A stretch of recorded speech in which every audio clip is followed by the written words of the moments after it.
रामायण में एक से बढ़कर एक योद्धा हुए, लेकिन बाली, उसकी कहानी कुछ और ही है।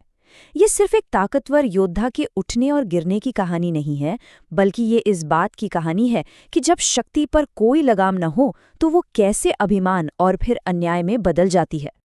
ये जो एक लाइन है ना, ये बाली के पूरे चरित्र को, उसकी पूरी शख्सियत को बयां कर देती है।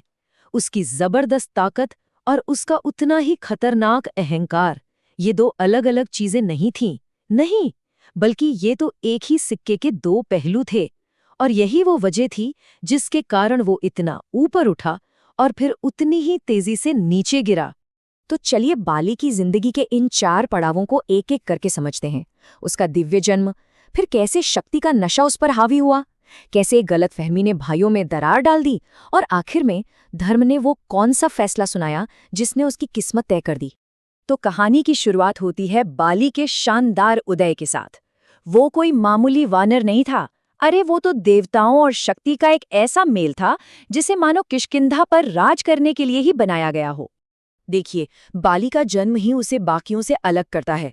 उसके पिता थे स्वयं देवराज इंद्र, यानी देवताओं के राजा, और माँ थी एक दिव्य अप्सरा। तो जाहिर है उसे विरासत में बेहिसाब ताकत और एक ऐसा शाही तेज मिला था जिसके आगे कोई खड़ा नहीं हो पाता था। वो वानरों के मजबूत किले किष्किंधा का राजा बनने के लिए ही पैदा हुआ था। लेकिन बाली को जो चीज सच में अजेय बनाती थी, वो था एक अनोखा वरदान। उसे एक ऐसी दिव्य शक्ति मिली हुई थी कि लड़ाई में जो भी उसके सामने आएगा, उसकी आधी ताकत खिंचकर सीधा बाली के अंदर चली जाएगी। ये कोई छोटा मोटा फायदा नहीं था, ये तो जीत की पक्की गारंटी थी। जरा इस गणित को समझिए। मतलब जैसे ही लड़ाई शुरू हुई, सामने वाला 50% कमजोर हो गया और उसी पल बाली 50% और ज्यादा ताकतवर हो गया। इस हिसाब से तो बाली को हराना नामुमकिन था, है कि नहीं? और अपनी इसी ताकत का सबसे बड़ा सबूत बाली ने तब दिया जब उसने उस योद्धा को धूल चटाई जिसे तीनों लोकों में कोई हरा नहीं सकता था। जी हां, लंका का महाशक्तिशाली राजा रावण। ये किस्सा तो कमाल का है। रावण अपने घमंड में चूर बाली को चुनौती देने पहुंच गया, वो भी तब जब बाली पूजा कर रहा था। बाली ने अपनी पूजा भी नहीं तोड़ी और रावण को अपनी बगल में ऐसे दबा लिया मानो वो कोई बच्चा हो। सोचिए, 6 महीने तक वो रावण को ऐसे ही दबाए हुए चारों समुद्रों के चक्कर लगाता रहा।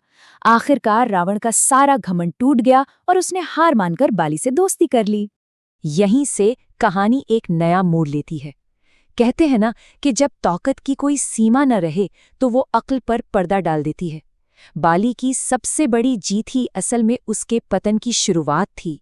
ये सब शुरू हुआ दुंदुभी नाम के एक असुर से, जो एक विशाल भैंसे का रूप लेकर बाली को ललकारने आया।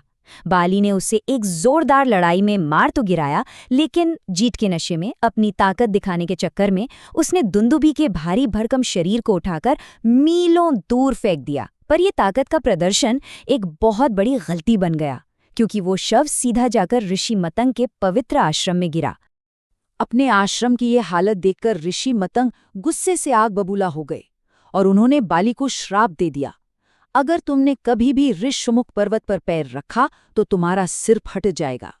उस वक्त शायद बाली को ये एक मामूली श्राप लगा होगा, पर यही श्राप आगे चलकर उसकी पूरी किस्मत बदलने वाला था। अब हम आते हैं बाली की कहानी के सबसे दुखद और सबसे अहम मोड़ पर।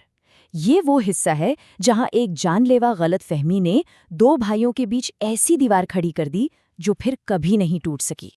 हुआ ये कि मायावी नाम के एक राक्षस का पीछा करते करते बाली एक गहरी गुफा में चला गया। जाते जाते उसने अपने भाई सुग्रीव से कहा कि वो बाहर इंतजार करे। सुग्रीव ने महीनों तक वफादारी से इंतजार किया।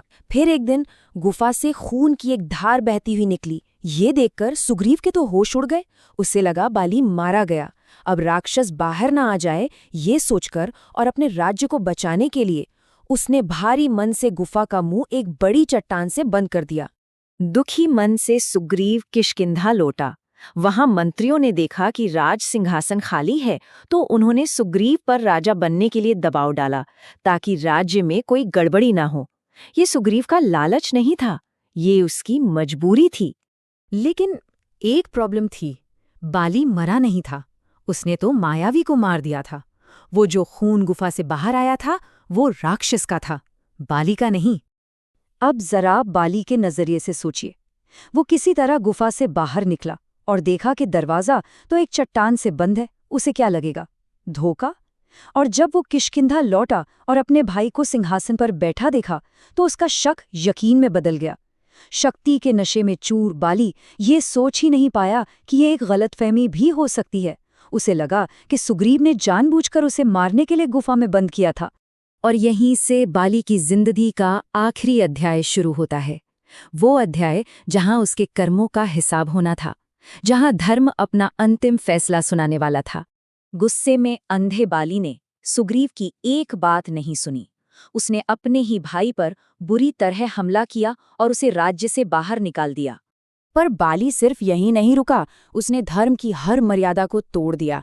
उसने सुग्रीव की पत्नी रूमा को जबरदस्ती अपनी पत्नी बना लिया। ये सिर्फ एक गलती नहीं थी, ये एक ऐसा पाप था जिसने उसके अंत की कहानी लिख दी थी। अब बेचारा सुग्रीव अपनी जान बचाने के लिए कहाँ जाता? वो उसी ऋषमुख पर्वत पर पहुंचा। हाँ, वही पर्वत जहां श्राप की वजह से बाली कदम भी नहीं रख सकता था। देखिए किस्मत का खेल। बाली का ही एक पुराना कर्म उसके दुश्मन की ढाल बन गया। और वहीं उसी पर्वत पर सुग्रीव की मुलाकात हुई अयोध्या के राजकुमार राम से। राम ने सुग्रीव की मदद का वादा किया और युद्ध के वक्त उन्होंने एक पेड़ के पीछे छिपकर बाली पर तीर चला दिया। जमीन पर गिरे बाली ने अपने आखिरी पलों में राम से एक सीधा और जायज सवाल पूछा, हे राम, आप तो धर्म के रखवाले हैं, फिर मुझ पर इस तरह छिपकर हमला क्यों किया? ये कैसा धर्म है? राम का जवाब लड़ाई के नियमों के बारे में नहीं था, वो धर्म के बड़े नियमों के बारे में था। उन्होंने समझाया कि जो इंसान अपने छोटे भाई की पत्नी को बलपूर्वक अपना बना ले, वो धर्म की नज़र में अपराधी है और उसे मृत्युदंड मिलना ही चाहिए। और धर्म की रक्षा करने वाले के नाते ऐसे पापी को सजा देना किसी भी तरह से गलत नहीं है। राम की ये बातें सुनकर बाली का सारा अहंकार, सारा घमंड पिघल गया। मरते वक्त उसे अपनी भयंकर गलती का एहसास हुआ। उसने पछतावा किया, अपने बेटे अंगद की जिम्मेदारी राम को सौंपी और शांति से अपनी किस्मत को अपना लिया। तो बाली की कहानी हमें एक बहुत बड़े सवाल के साथ छोड़ जाती है। क्या बेहिसाब शक्ति आखिरकार इंसान को अंधा बना ही देती है? क्या वो उसे अन्याय के रास्ते पर धकेल ही देती है? ये एक ऐसा सवाल है जो हर जमाने के लिए और हम सब के लिए बहुत मायने रखता है।